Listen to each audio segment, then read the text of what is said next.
Hey, Paul Monahan here, and welcome to another episode of the Most Important Game podcast.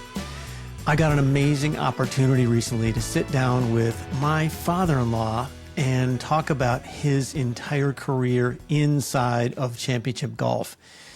And it might not be the perspective that you're thinking of when you think about somebody in golf, because Joe spent 50 years in golf course management. As a young teenager, he followed his older brothers to a local country club in Western New York where he grew up.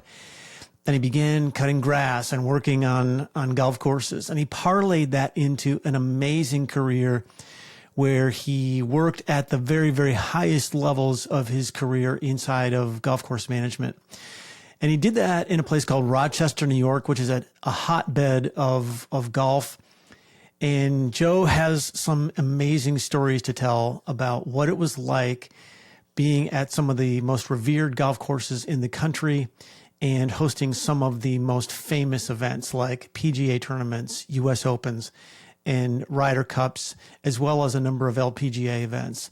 So this is an amazing interview, some cool stories, and I think you're going to enjoy it. Let's get into it. Okay, here with Joe Hahn. This is one I've wanted to do for a long, long time, a conversation I've been waiting to have. And I think you're going to really enjoy it. Joe, great to see you. Great to be with you today.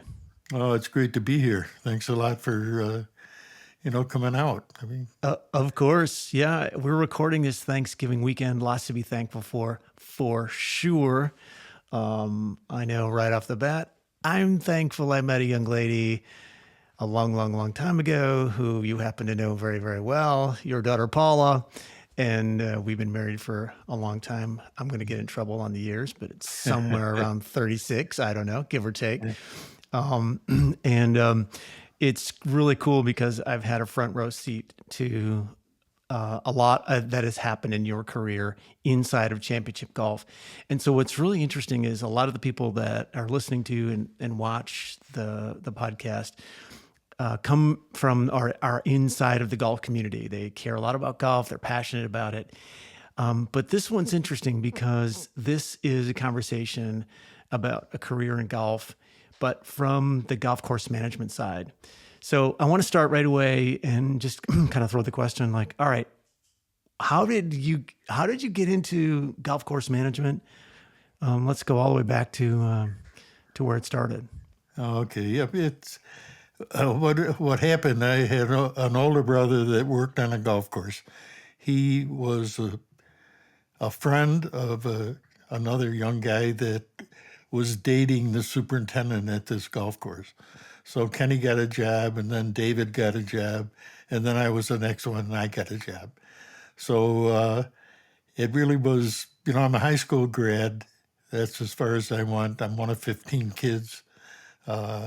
The opportunity was not there to go to school. I had to help earn money to, help my mother feed. My dad had passed away when my oldest brother was 19.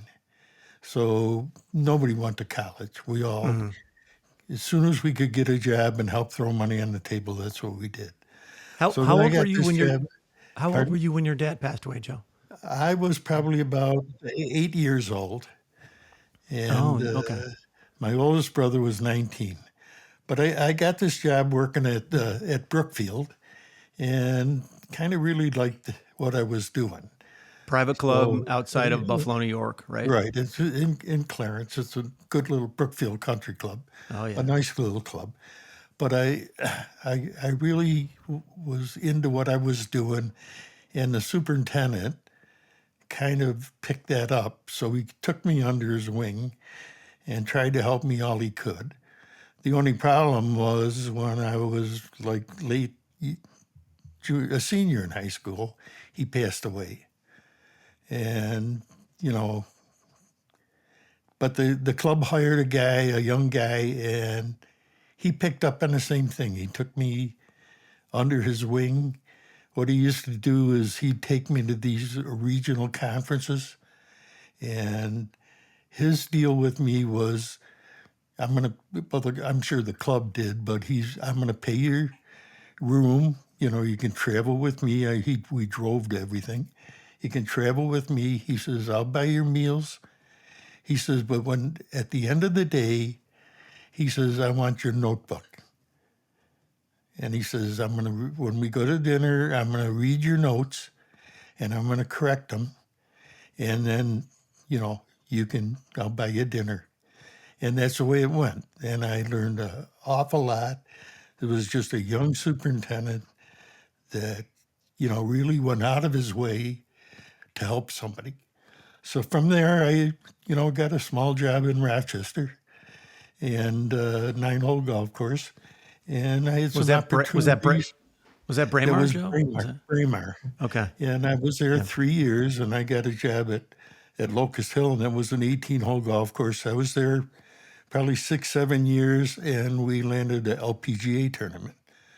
So we had 6 LPGA tournaments, and had opportunities, made the best of it. We had some pretty good tournaments, whereas there was always downsides to it. Okay, so let's think about the timing. So the timing here is are we talking, this is like early 60s when the LPGA comes to, you remember the timing? No, the LPGA came there maybe 70, 74, 75, somewhere around there. Well, no, it was a little later than that because I went to Oak Hill in 83 and I had 6 of them. So, 6 for me, 13 is 7, about 77 was when the LPGA but you came had to been, Locust Hill. Gotcha. You had been at Locust Hill in Rochester. Yeah, you had been there for a number of years. Right, I went to you Locust had been at Hill Locust in Hill early for a number 60s. of years. Yeah. But then we had some Gotcha. good tournaments, and the guy left Oak Hill. So and I keep interjecting here. Sorry, Joe. All right, how did you? All right, you go now. So you go from Brookfield, and then you get an opportunity at Braemar. Now, how do you make the jump from Braemar to Locust Hill? What was that story? Well, the story was that I used to talk to the guys I had worked for in the past and stuff like that, and other superintendents, and it was really funny. At Braemar, I had a $7,800 budget and a $7,800 salary. And the budget was so small, I said, you can't do it. And the superintendent, the younger guy that came on at Brookfield, he says, Joe, learn how to run on pennies. And he says, just think of what you can do when you have dollars. And I always thought of that when I went to Locust Hill, it was like dying and going to heaven. I had so much money to spend, not in reality, but compared to what I had. And, it just went from there. And so I got the job at Oak Hill. How does the opportunity, after just going to Braemar, really what's that like? I mean, hey, there's a job opening at Locust Hill, I'm going to apply, or does someone call you and say, hey, you're doing a great job at Braemar? Well, the thing at Braemar was privately owned, about 10 businessmen that owned it. And it was never going to be what I would call the type of job that I wanted, for my lifetime, because who knows when it would ever go under or anything or be sold. Right. So that's why when the Locust Hill job opened that I really wanted it and went after it. But it's funny, it took me 3 tries to get the Oak Hill job. The first one, the guy got fired, so I applied and told him all the reasons I thought that they should hire me. And a few days later, I get a letter saying thank you, but no thank you. So about 2 years later, the next guy left. And I sat down and wrote the same type of letter, and I get the same type of letter, thanks, but no thanks. And the third time, the guy went and took a job in New Jersey, and I applied and actually got the job. So it was pretty nice, high school graduate. from a family of 15, you talked about your wife and family. My original family of 15, I cannot say anything bad about any one of them. There's only 5 of us left, but Sure. we get together once a month for lunch, and they are so strong. And evident of yesterday's Thanksgiving, I think you can see what my wife has done to raise our family. I No have the doubt. best kids in the world. Those You kids, do. there's 7 of them. I never hear them say anything bad or anything about each other. They love each other, and they love, they really get It's a along, great and they group. do Yeah. anything and everything for not only us, but each other. No doubt. So, Yeah. so the Oak Hill I'm job, fortunate to be part of I that. took the job in '83 at Oak Hill, and I had 3 majors there. I had the '83 or the '84 Senior Open, the '89 Open, and the '95 Ryder Cup. All But right. during the course of that thing, my wife had a battle with cancer, and I never knew how that was going to come out. So Right. the rest of my career was whatever happened, if anything happened to her and anything, that's going to be the number one thing. And I was very lucky. I retired. She's 25 years cancer-free, and she's the most beautiful woman. Oh, yeah, for sure. We love Elaine. Absolutely. Yep. No doubt. So, all right, I feel like that's almost like the quick version of your career arc, which I really like. And I want to go back a little bit and dive in because I know over the years I've heard some great stories, and I'd love for you to tell these in this format. So, all right, so I want to go back to Locust Hill. So, for the listeners and for the viewers, we're in the Rochester, New York area. It's an amazing little town, little city of for passionate golfers. Wouldn't you say that, Joe? Oh yeah, it is. There are 7 or 8 private country clubs that are absolutely beautiful. I mean, Monroe has the best college tournament in the world every year. Oak Hill has every 5 years or so they have a major. Locust Hill had that tournament for 30 some years. So the people, it doesn't matter when there's an event. It doesn't matter which one of them it is. The people turn out to be sponsors or not sponsors, to be volunteers and stuff like that. Yeah. And they sell out. It's a small community. There's not a whole lot of money corporate-wise, but I mean, it's it still used to be sport. too. Yeah, and I want to say too, it used to. So I think part of that legacy, part of that history, is the Kodak and Xerox Yeah, footprint, right? And that's changed over the years, of course. It's right. changed dramatically, but it's still a community of passionate golfers.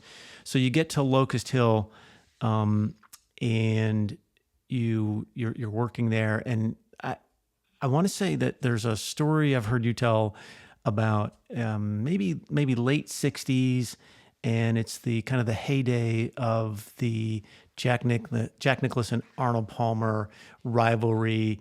And what's the story about? They come out to Locust Hill for a single day event, and I want to know. Tell us the story about what happens after that. Yeah. Okay. They had a Heart Association charity event, and they had Nicholas, Palmer, Devlin, and Sanders were the 4 pros, and they broke them into 2 groups. Palmer and Sanders played. They had our club pro. They had the club champion, the district champion, and the women's district champion. And 2 of them went with each group, and they went 2 foursomes, and they played a Heart Association charity thing. And it went off pretty good. And after the event was over, of course, I'm standing around behind the 18th green and talking to, some members and some staff and stuff. And the club president comes out and he says, would you like to meet Jack and Arnie? who wouldn't say yeah? So he says, come on. So I walk in the Seriously. locker room, and these two guys are sitting there drinking a beer in their skivvies. All right. And we talked for a good length of time. It was really a nice conversation. And after that situation, Jack asked me a lot of questions about the turf and the species and everything. And at that time, I really didn't know it, but he was thinking of building Muirfield Village. And I don't know if I had any influence on the turf that went in there, but of course, the turf I was working with was the old South Side Benson. What they took is 3 different kinds of bent seed, threw them in a bag, mixed them up, put them on the green, and whatever grew. And that's why you had different colorations and stuff in the green. Oh, Like right. today, they have a pure grass they put on. You look at the new greens on sand; they're one color from one end to the other. Sure. Okay, because it's a mono mixture. It's not a mixture. It's Right. just one plant or one Yeah, yeah, species. yeah. Makes So, sense. but it was really nice to sit and talk to those guys. And I had a couple other, times that I talked to Jack. I went to the 50th anniversary of the GCSA out in Ohio, and I really got a chance to talk to to Palmer, because he was a keynote speaker at it. And, you know, when I mentioned And you were Locust on Hill at and the that time. fact that they're You were on bringing, the board. Yeah, you oh were. I no, think you that's were. Were a you on the lot board at that later. time at GCSA? I was Oh, on the okay, board gotcha. of GCSA for a while, but actually, I think God does things for a certain reason. And I think that probably one of the reasons that I didn't get reelected is I really do think so. I think God was watching out for me, because most of my friends that were in that lost their jobs by the time they were done. And I think God made me lose the election so that I could keep the Oak Hill job and be able to keep the stability in the family that I know a lot of my friends Mm. went through, the instability from actually being in the spotlight, and it cost them. There's a lot of commitment to being on that board, and if you take it away from your job, they weren't going to take it so long. So Mm. I think God said, Joe, you got more important things with your family. We're going to let you lose this one. And I Mm. really do believe that. Of course, yeah, makes perfect sense. So what were you, I'm curious. I want to go back to the story with Arnold Palmer and Jack Nicklaus, and I think the word I remember you talking about, like everyone was impressed with the course setup. And I'm curious, like, what were you doing at that time at Locust Hill that was perhaps either new or different, or I'll say groundbreaking, if that's the word, my word, but you can use whatever, like what was happening in golf course and turf management that you guys were doing at Locust Hill? Well, I really, I think that what I actually did is from the experience I had from people helping me in my real early stages, I went to every seminar, every educational program I could, because I had a high school education. So at Locust Hill, anytime there was an opportunity to try something new or new equipment or new chemicals and stuff like that, I think in our area, one of the guys in the forefront of doing it. I did it, I'd say modestly, not jumping into it so that it would explode on me, but I always had an area of the golf course that I experimented with first before I put it into a full-scale thing. And I had the opportunity at Locust Hill, because I think they had faith in me to do a lot of things that a lot of my cohorts in Rochester probably couldn't do. I just had a Sure. really good relationship. Nice. So a lot of trial and error, but also you had the freedom to experiment in ways perhaps that others didn't. So, all right. So now how does the LPGA decide to come to Locust Hill and start playing events in the mid '70s? You remember what that was Okay, like?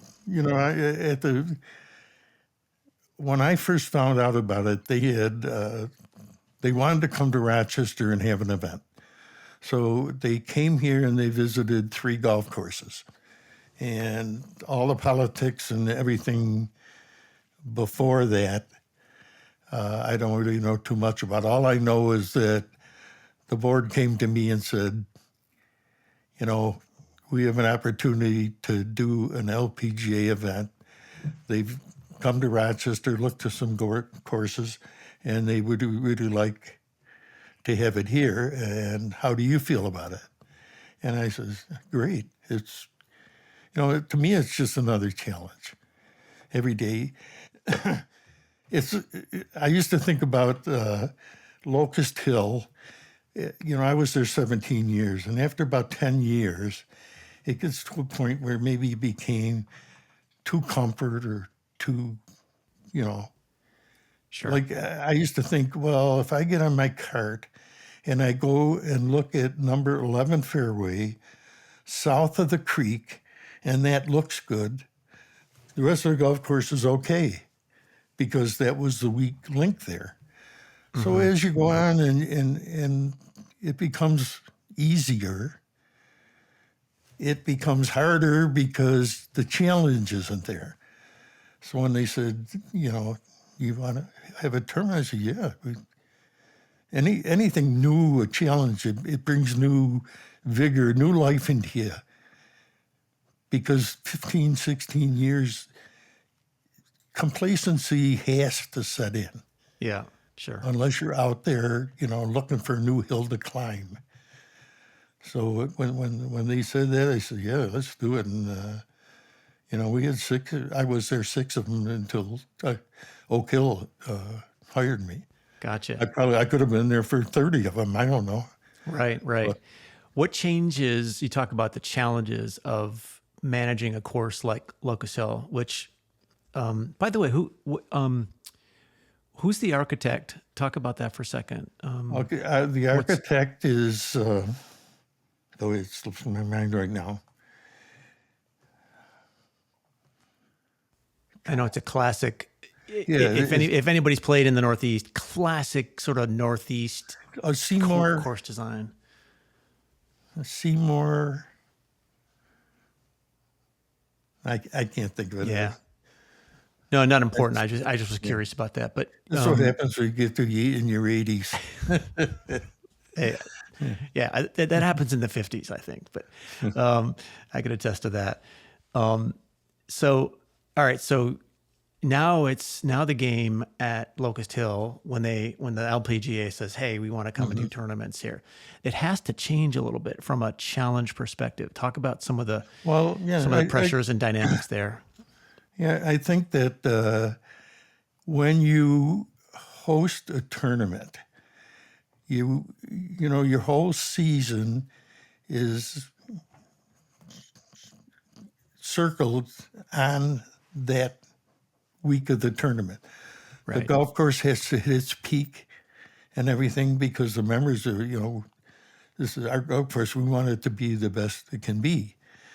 Well, if you don't have tournaments, you have no measurement. When you have a major tournament like that, and to me it was a major tournament, the LPGA tournament, when you have one and you succeed on pulling it off for that week or two around the tournament, that is, for the members now, when the tournament leaves town, that's the new standard they want the whole summer, okay? Of That course. changes the ballgame. So once you open yourself to, that test of trying to be the best, and you succeed in that effort in that 2-week period, now the members think that's That's it. That's our new life. We're going to have this level of Bar, yeah. maintenance all the time. And, a lot of the young kids that work for me, and I used to say to them, it's a lot easier to get to the top than it is to stay there. And if you're going to get in this business, and I lived that through the tournaments, every time you do something and raises a bar, that bar becomes the normal for the members that are paying the dues at that club. That's the new standard. Yeah. Okay. So how did you, what was your strategy to navigate through some of those dynamics? Well, I think one of the biggest things I did to do that was, number one, you got to fight for a budget. You got to fight for a budget that can help you get to there. The second thing is staff. I always tried to hire the best people, and sometimes I hired people who were better qualified than me. All right, and they did a great job. Yeah. But if they looked at my chair behind my desk like they wanted to sit there, I'd help them find a job of their own. Right. And you did that a never, lot over your career, right? I mean, you had, yeah. I'll say your proteges were all over the I've place. got Where did some of your... Pebble Beach, Shinnecock. One of my guys was at Augusta as the first assistant. They're all over. There's 40-some guys. And Muirfield Village? No. Okay. Oh, well, yeah, one of them went there. I thought so. See, in the '89 Open, I had all these college kids. First of all, they wanted to be part of the Open. Second of all, they wanted to get that on their resume. They're still college kids. So when the tournament was over, the club says, well, you got to get back to reality. You don't have a free run on how much money you can spend. You got to get Unlimited back to the budget. Yeah. So right. I had all these young kids that worked for me, and I helped them get jobs because I couldn't keep them. So it was really fun to see the guys. I was going out to California, and Mark calls me. He says, Joe, you got to play Pebble Beach. Okay. So I said, okay. So I go out there and play Pebble Beach. So we played Pebble Beach, and we get done. He says, do you want to play Spyglass tomorrow? Of course, I was out there on my club's expense going to a seminar. And I had an educational seminar the next day. And I said to Mark, I can't go. I says, I got the club paid $100 and some for this seminar, and, I'm committed to it. So it was funny, I go back home, and I talked to the club president. He asked how the conference was, and he knew I was going to play Pebble Beach. And he said, how'd you like Pebble? And I said, it is so beautiful, it's unreal. And I said, I could have played Spyglass the next day. And he says, why didn't you? I said, I had a seminar as part of my trip, and I went to the seminar. He says, I should shoot you. Or hug you. I don't know whether to shoot you or hug you. Yeah, I kept my commitment. That's the one thing that was always important to me. If you say something, do it, because you know better than your word. If I'm going to go there and tell the club I'm going to get an education for them and I'm going to run off and play golf, I'm not doing what I said I would do. So I went to my seminar and skipped Spyglass. Exactly. And I don't regret it at all. At the end of the day, it's the right. No, it's the right decision. Yeah, absolutely, always the right decision. Yeah. So, all right. So you go. So, all right. Following the chronology, you're at Locust Hill, and now LPGA is there. They're having success, and I know Paula has talked about, as a youngster in the 70s, remembering the sort of the celebrity around those tournaments. Was that the Sarah Coventry at that point? Well, yeah, it started out as a bankers trust, Okay. and they had it for 2 years, and then they kind of pulled out. So Sarah Coventry took it over for one, and they started the second year, but they ran into financial problems, so Rochester Gannett newspapers took it over, Okay. and they bailed them out the rest of that year because Sarah Coventry had financial problems, and then it grew into the Rochester International. And it became Wegmans It was ended up successful. sponsoring that for many years, Yeah, right? right. Yeah. Yeah. And what happened is it was such a good event and successful, they always got somebody to come up because it was good for the city, you know. So somebody doubt. or even a couple different companies come up and share it just to keep it there. And Yep. so then you get pretty good. yeah, I love that. Now then you get the opportunity to move across town to Oak Hill. What was it like? So you get that position, you move into that chair over there. I mean, what was it like? You go to this super famous Donald Ross design. Anyway, talk about what it was like showing up at a place like Oak Hill. Okay, I love the job. I love the golf course, and I especially love the people. That not only the club, but the people that worked for me. But I got to say one thing honestly. From the day I went to Oak Hill to the day I left, I always worried about my job. I had a successful Open and Ryder Cup, but I always worried about the fact that what happens if I don't have this job tomorrow. I don't know why. Maybe the fact seems that pretty I normal. had so much. I had so much responsibility with the family, and that's the only thing that really mattered. So it really was. It was kind of taxing. The fact that I did worry about it because it was my life, Yeah. and For sure. and everything that I could give my family. And Yep. I really can't lay a finger on it because I was pretty successful, but I still always had that fear. Yeah, and so the fear, for a lot of super successful people, I think that's really common. And I'll just broadly say, this fear of failure. That's just sort of a broad term, but I mean, it can drive us in really important ways to be really, really successful. So Right.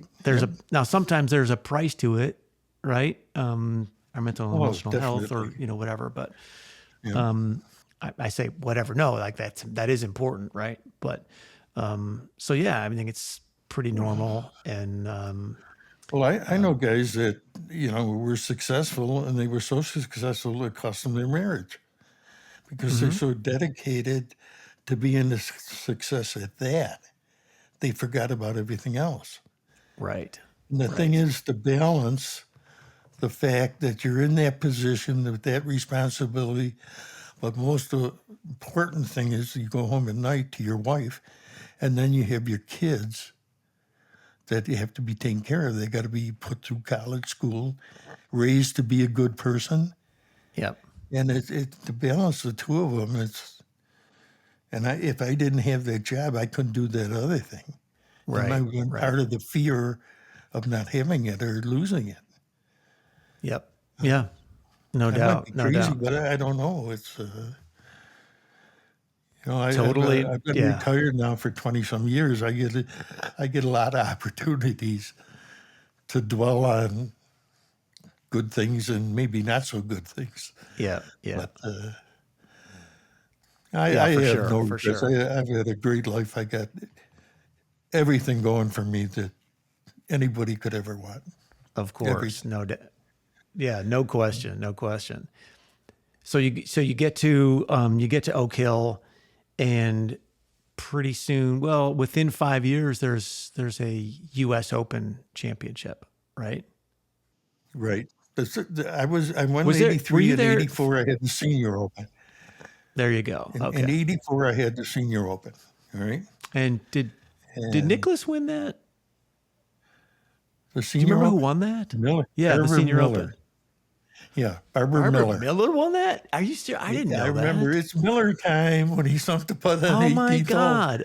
Some guy How in the old was Barbara bleachers. Miller in 1984? How old was he? I don't know. He was, in his 60s.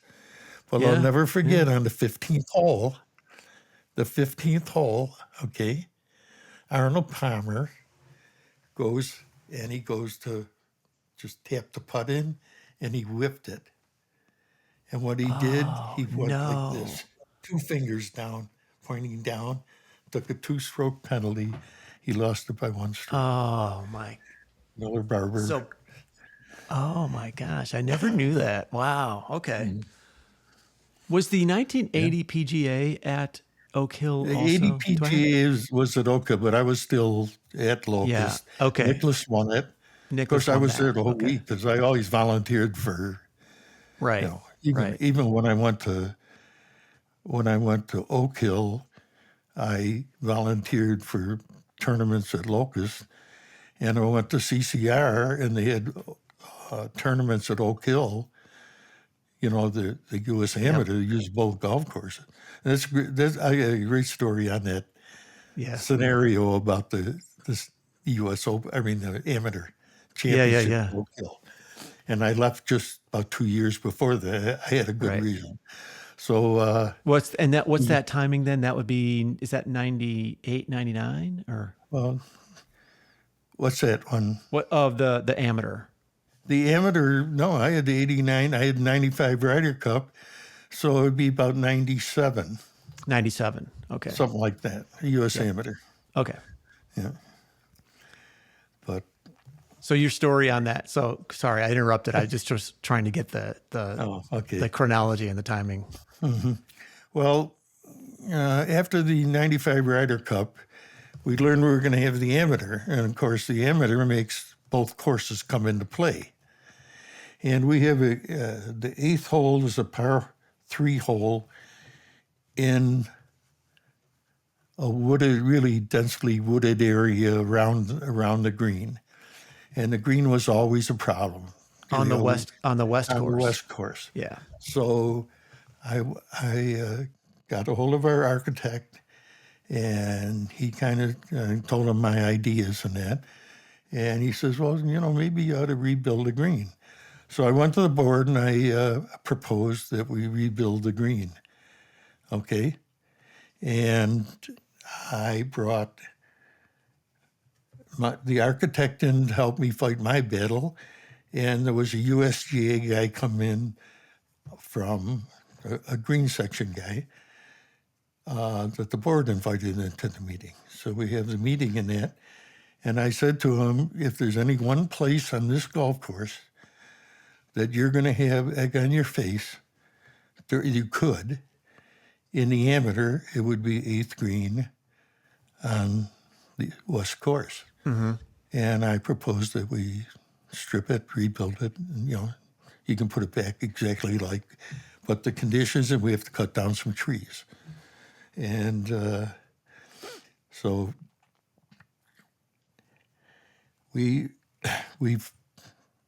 I did my spiel on why they should do it, and then the Sure. architect did his. And then the guy from the USGA green section, he comes up and says, didn't they think it was necessary? So the thing got voted down. Oh. So I had an opportunity to get out of there because I knew that was not a good situation. I had a good record and stuff. Okay, so what happens, the summer before the Amateur is there, the green explodes. It's dead. All right? So they come in and they bring a big sod company in and they resurface it didn't really reconstruct it, but resurfaced it with all new grass for the tournament and got through it and everything was fine. The stuff was real healthy. It took 20 years for the stuff to go bad, so you put new stuff on, you're going to get you through your tournament anyways. Yeah. But that's what happened. I predicted it was going to happen, and it wound up happening. That's I crazy. never said a word to a person at Oak Hill, and nobody's ever said a word to me. Yeah. But the summer of the amateur, they had to rebuild that green. They had tarps on it. They had ice on it to keep it. It was 85, 90 degrees, and they had these tarps on it. They put ice cubes on it and stuff in order to keep it cool to get it through. Right. But Man, that's crazy. That is crazy. So I remember back to Oak Hill and the U.S. Open. I remember being there that week, and there was a lot of rain that week. yeah, a little bit. Yeah, And there's some good stories around that. Talk about. I want to hear. Well, Yeah. We had 3 inches of rain.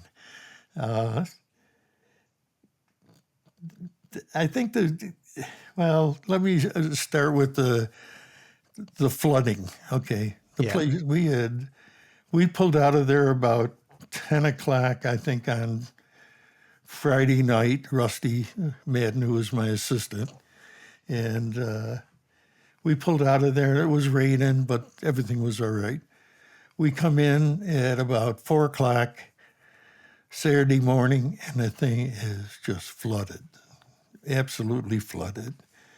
So what happens is the early part of the week had so much rain that we were putting mulch down, wood mulch. Yeah, like wood chips, wood mulch, chips or down. yeah, right. Well, what happened, the concentrated areas near the creek, it was wet to start with.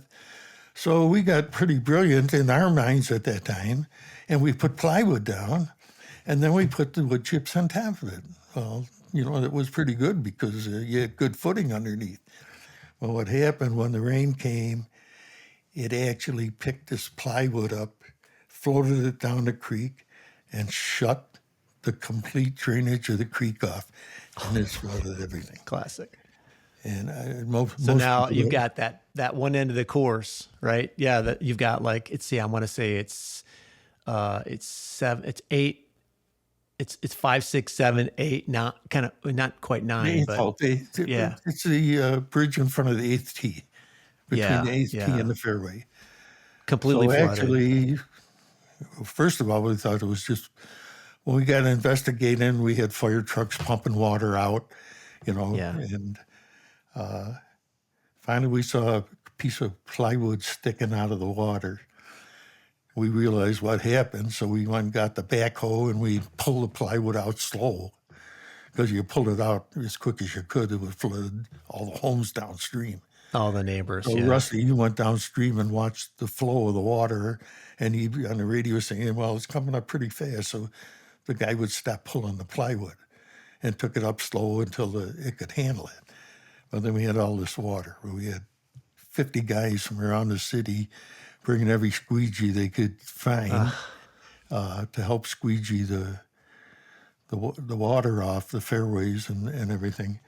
And I can never say, when you look at a major event, all the things that go on, the volunteers never, ever, ever get the credit that they deserve.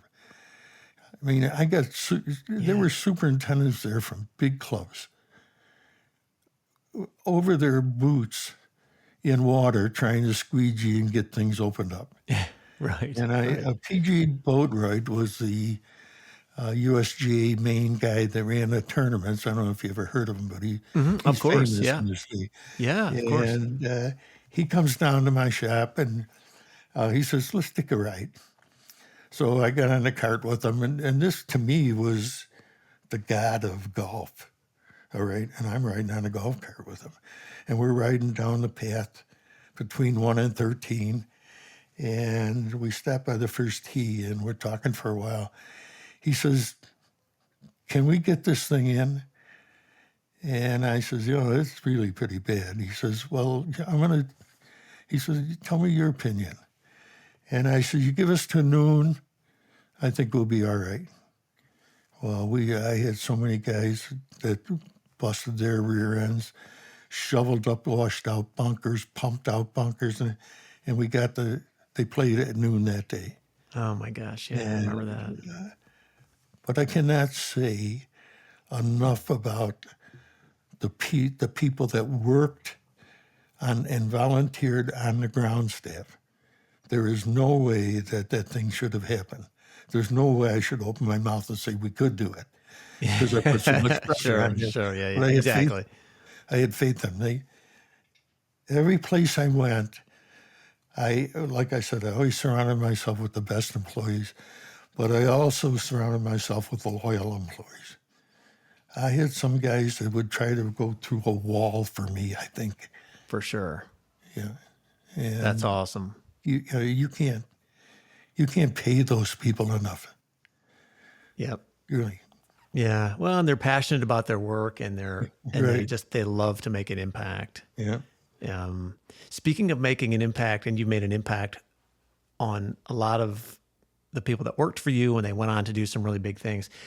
I grabbed this from your office because I want to make sure we talk about this, right? So this is I'm going to see if we can get this on the screen here.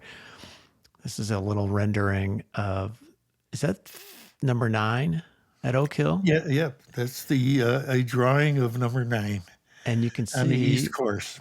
that's signed by someone Gil named Hahn. Gil. Yeah, Gil Hahn. So this is a great story, and I'd love for you to tell this Gil story. designed the golf course in South America for the first Olympics when they came back. He Absolutely, one designed of the that hottest designers. He's got Stream yeah. Song opened Right. up down in Florida. Well, it's kind of just funny a ton of because great work. I was at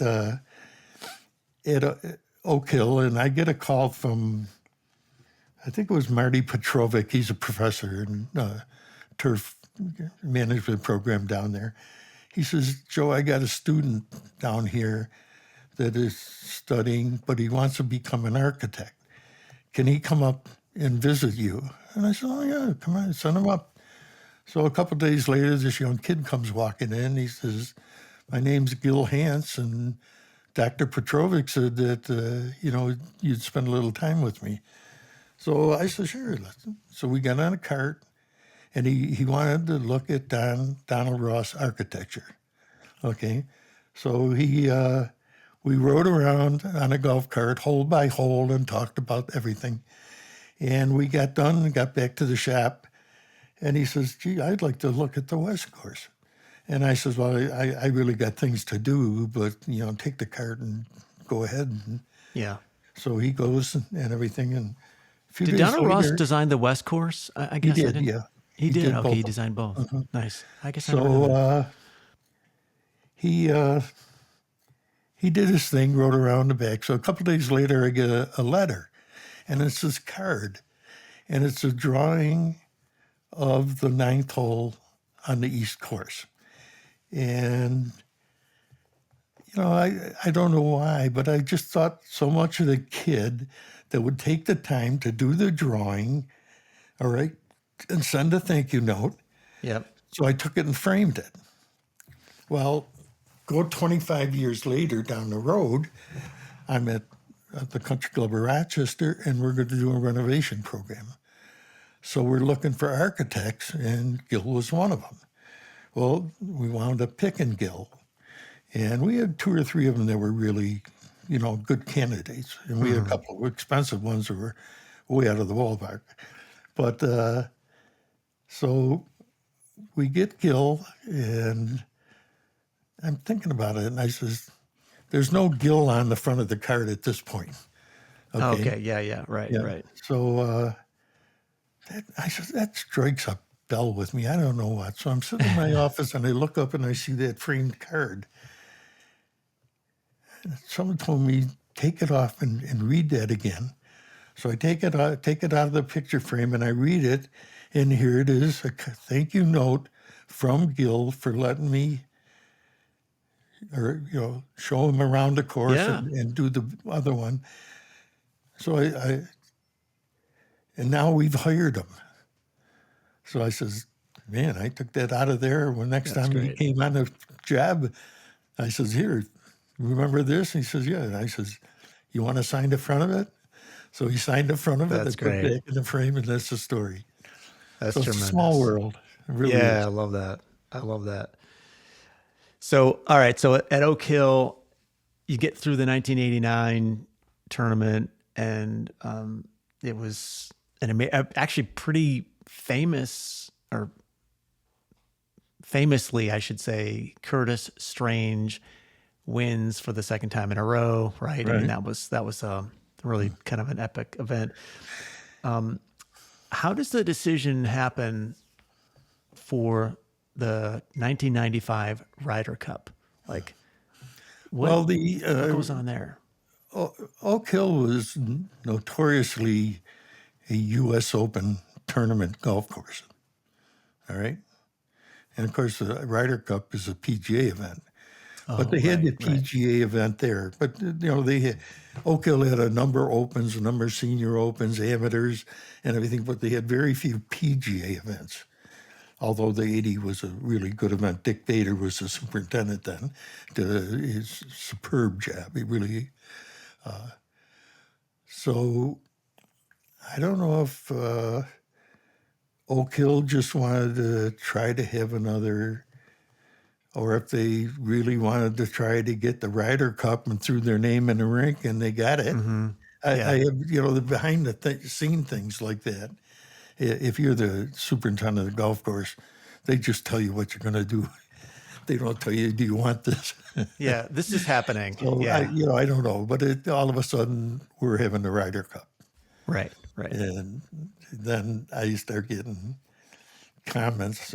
Boy, this golf course better look good. It's not the Open; it's the Ryder Cup. Joe, the whole world's going to be looking at us. The whole world. Do you know how important that is? I had As a if, as if. member. Jeez, There was a that's crazy. member at Oak Hill the year before the Ryder Cup. We had how bunker edges get destroyed a little bit. Mm-hmm. People walk up and they step and it breaks out. So we're Yeah, doing remanufacturing jobs. We're resetting those areas, put soil on. You got to stake them. You got to put plywood to hold things together till the root system will hold the soil together. So you got all this stuff going on. And that guy that played every day, every day. And every day he'd see me and say, Joe, this is a disgrace. This place is going to be terrible. All he did. Every day he had a comment on what a failure we're going to be, kind of. We're not going to sure. meet the world standards. Mm-hmm. So everything goes by. Next year, the Ryder Cup, we have the Ryder Cup. And on Sunday afternoon, I got a couple of my friends that are superintendents in the Buffalo area, because that's where I was originally from. Mm-hmm. And I knew these guys well. So they came up for the tournament, and we're standing there talking. And this guy is over behind the 18th green, talking to a couple of guys. So I kind of look at him and then talking to the guys. I look up one time and he's going, come here. So I go over there and this guy says, this is Joe Hahn. He's the superintendent of our golf course and what a great job he's doing. And for a whole year, he beat me to death. He beat me to death. And I Yeah. was really, my crew and I just couldn't measure up. And then on Sunday afternoon, he does that. And that one of the most gratifying things that ever happened to me Yeah, that guy is finally. I breathed Yeah. a sigh of relief. I said, take that, buddy. Yeah. Exactly. Exactly. So, Well, and that was an exciting time too, but because I remember that let's see, I want to say Tim, your sons Tim and Shannon and Andy were all involved in that. I want to say Shannon was at that time, right?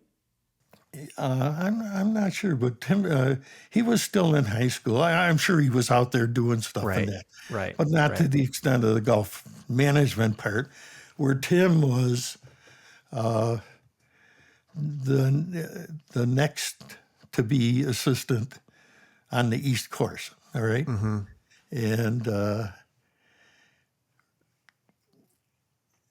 Andy was in high school getting ready to go to Cobleskill for turf management. Okay, gotcha. Yeah. So But both Tim and Andy go on. I certainly and they go both on go on in to the spend business. time in golf Yeah. course management, which is really cool. Yeah. Tim is at a golf course that he built for the Odenbach family, which is a big quarry company in the Rochester area. And Andy was Greystone, by the way. Yeah. it's Beautiful golf course. yeah, and Andy was the assistant at Steve Wynn's course Shadow out in Creek. Shadow Creek, but he got disenfranchised with the business.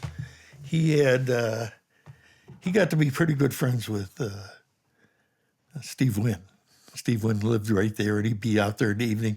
And of course, Andy spent 20 hours a day on the golf course. Exactly. He was that dedicated. So he knew him pretty good. And Andy had two opportunities to go to golf courses, good golf courses in Las Vegas. And both times he had the same general manager that he interviewed with, and they didn't hit it off. And he got kind of said, well, I'm going to get looked over all the time. He got out of the business. Yeah. And Exactly. that happens. Yeah. Not all 40-some guys that worked for me that became superintendents are superintendents anymore. Some of them just, some of them failed. Some of them, just said, it's not for me. It's a lot of hours. Yeah. You evolve out of it. Yeah. Do different things. Yeah, for sure. Right. For sure. So, And there's a ton of adjacencies in the space too. You can go and work for a John Deere or name the vendor, right? And it's a different life. They go to selling equipment or selling chemicals or fertilizers, stuff like that. Right. They get a good background. They know what they're talking about when they're talking about their product. Isn't like they hired a salesman. They hired a guy that was in the business, and he can help them with their decisions if they accept it. Some guys can't accept that a salesman knows maybe a little more than they do and can help them, and they reject that. And you got to keep an open mind. There's nobody useless. Everybody has their spot. For sure. And they excel at it. No matter if it's shining shoes, there's the best shoe shiner out there somewhere. Yeah, seriously, just do it really well and let things take care of themselves, and they usually do. So yeah, I remember being at Oak Hill during the Ryder Cup, and for those that remember back to the '95 Ryder Cup, I mean, at that time it was the Ryder Cup as an event was really heating up, and it was super really exciting. This big growth period. Absolutely. Mm-hmm. So the Americans were up at the end of Saturday. Like they were up by a lot, and it was like pretty much like, oh, this thing is over, right? Yeah. And I can remember running into you near the creek next to number one, near Allen's Creek, one of the bridges. Yeah. And you were on your golf cart and you were doing your thing, and just happened to bump into you, and we were chatting. And I remember saying to you, now it's like 9 a.m. or something like that. And I remember saying something like, well, it's a lot more interesting when it's closer. I wish it was a little closer, but we're probably going to crush them today, And oh my gosh, did that end up being the wrong thing to say? But Well, it's really funny because when you have like the Ryder Cup, the captain of the American team gets to set the golf course up to the advantage of the home team. Okay. Right. The visiting team has nothing to do with length of rough, width of fairway, speed, anything. It's the home team's decisions. So that was Lanny Watkins that year, right? Right. And Lanny set it up where we couldn't lose. I mean, he was convinced, and we did everything that he wanted, and it was a good golf course. Mm-hmm. But they got beat. And, nothing is for sure. Nothing's for sure. That's They why they should play have the won that. game.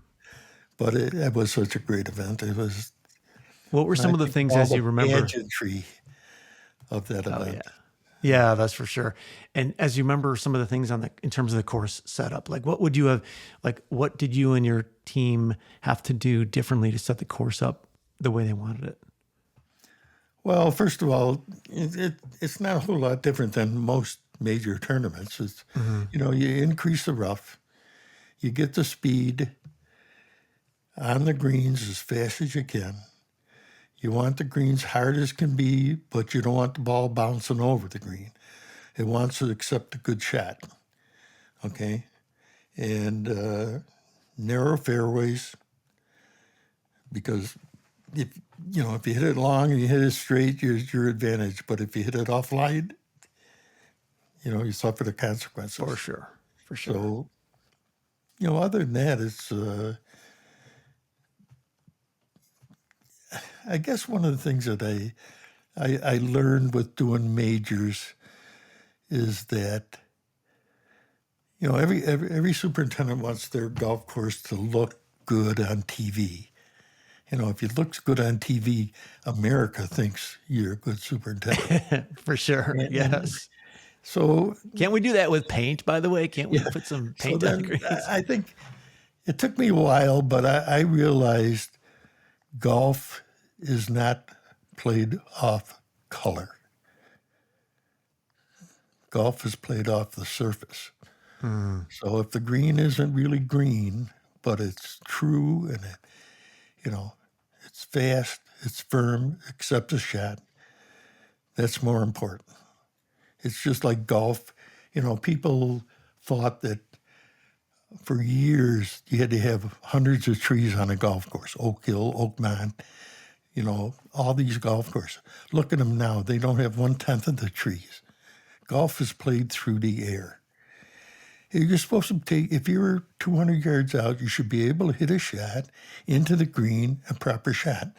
You don't need 10 oak trees trying to knock the ball out of the sky. Yes. And people became very embedded in trees, beautiful, and trees are beautiful. But too many trees on a golf course are a detriment. The golf Yeah. course isn't played. If you look, I look at films from the 20s of like U.S. Open. There's no trees on the golf course, and there's a hill they're hitting over, but there's a bunker here. Every one of those golfers can hit over that bunker, but the bunker was put there as a direction to tell the guy hitting his tee shot, hit it to the right of that or something. The bunker would never come in play because they didn't have trees sticking up to tell you where the edge of the fairway was. So they had these hazards and that strategically placed to guide you. And you had to hit a good golf shot. If you hit the best golf shot you can hit and a tree knocks it down, that's not fair. Yeah. It really seems like the movement toward the reconstruction projects like at Oak Hill, for example, ahead of the 23 PGA event, like this restoration of, hey, this is the way it used to be, and this is the way it's played. I think I might have told you this, but my friends Todd Graves and Tim Graves out in Oklahoma City have just built this beautiful practice facility, and they constructed a 6-hole. They call it an infinity course, right? You can go out 1, 2, 3, 4, 5, 6, and you can come back if you play it 3 times in a little infinity loop. Okay. Now you've played 18, and it's completely dedicated for practice. But the squared off greens and taking some trees out and all of this really seems to be a big part of golf course architecture at this point. Right. Well, I retired from, I spent about 6 years at CCR after I left Oak Hill. Okay, literally across the street from Right. Oak Hill. Yeah, And beautiful that course. was a fortunate thing for me. I wanted to free myself up from tournaments so I could spend more time with Elaine, who I previously said had, her bout. Yep. But I retired from there, and it was probably it was the second year of Gil Hance's renovation. We had completely redone the first hole, like the rest of the golf course would look, and trees we took down were unbelievable. I drive by there today, I can look all the way across that golf course and see the third hole going, par 3 going up the hill, or different ones. If you drove by 10, 15 years ago, you could see the 13th, 14th hole. You couldn't see anything beyond that. And now you can see all these holes, and there's trees all over the place, but they're not planted 3 foot from each other. There's so many trees that never matured because they were planted so close together they couldn't grow with the shape that they were intended to.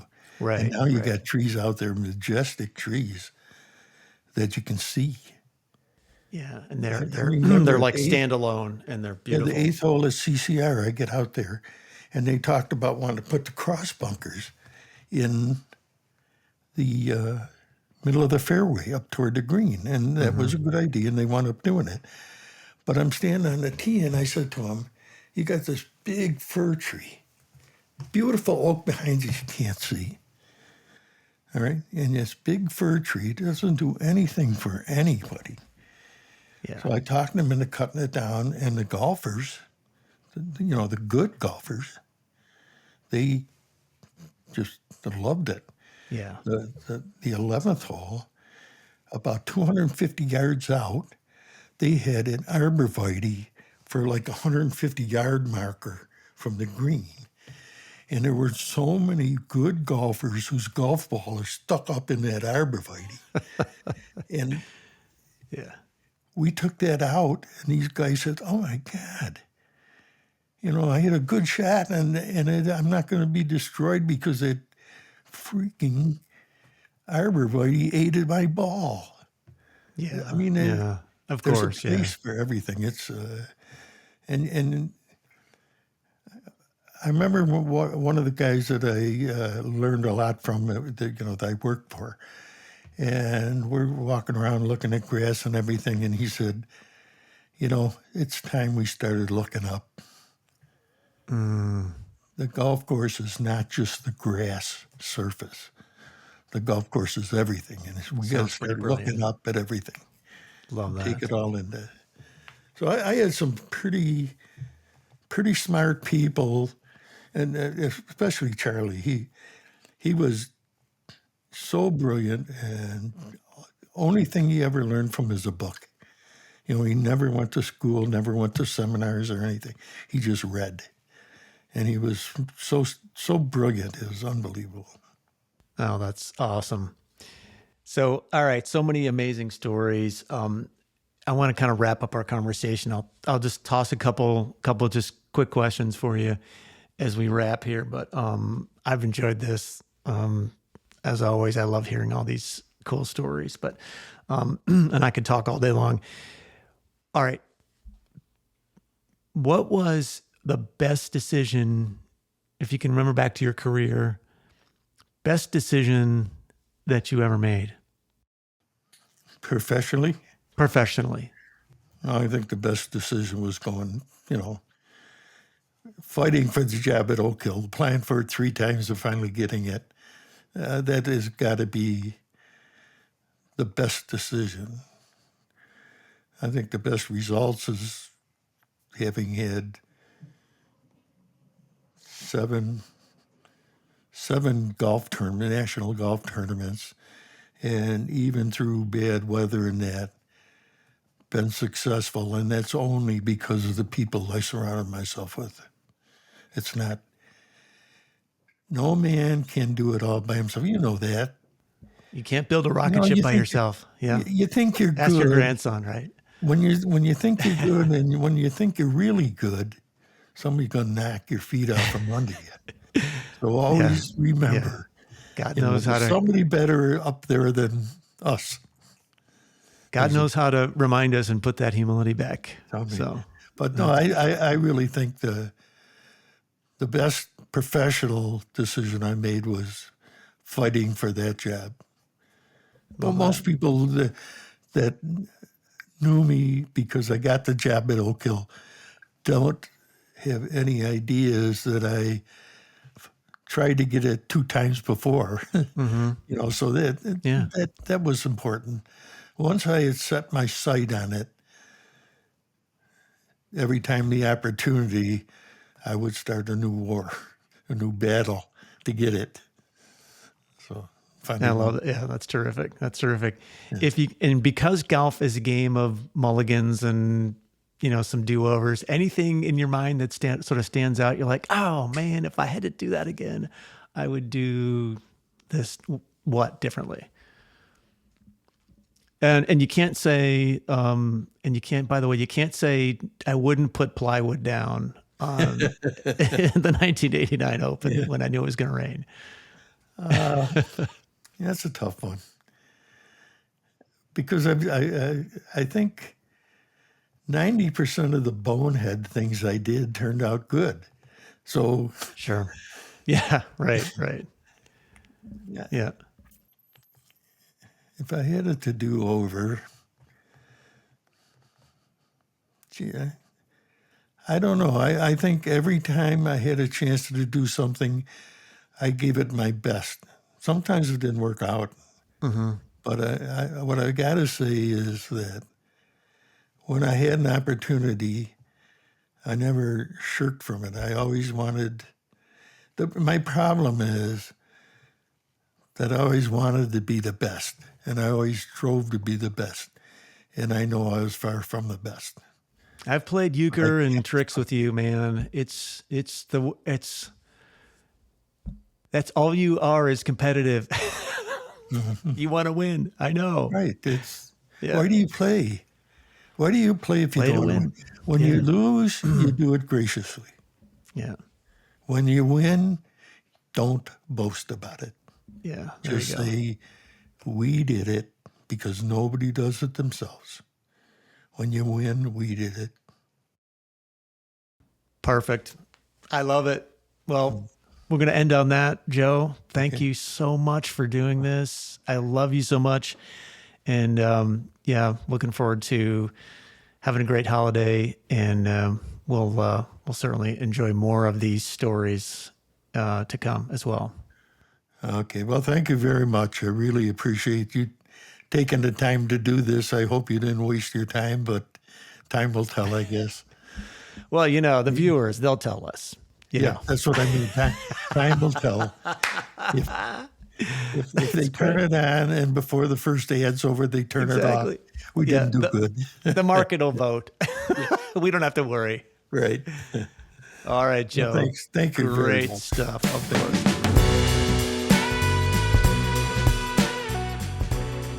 So that's an amazing conversation with an incredible guy, 50 years inside of golf course management. So many great stories. I love the Nicklaus story. I was thinking like he and Jack Nicklaus are about the same age and perhaps even would have seen each other as peers.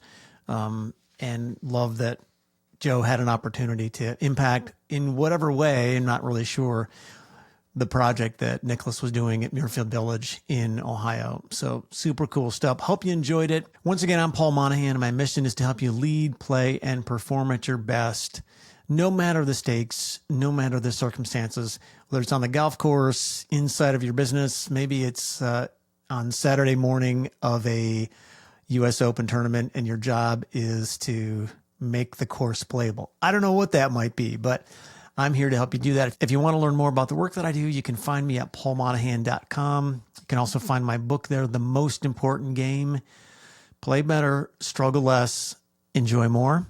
If you're watching on YouTube and you enjoyed the conversation, please consider hitting the like button and subscribing to the channel. If you're listening to the podcast, please hit the follow button so that you don't miss an episode. Special shout out to our producer, Kevin Monahan, for putting this all together for us. Thanks so much, Kevin. And till next time, remember, don't give up. Stay in the game. No matter the arena you're playing in, no matter the arena you're performing in, it is possible to play better, struggle less, and enjoy more. See you soon.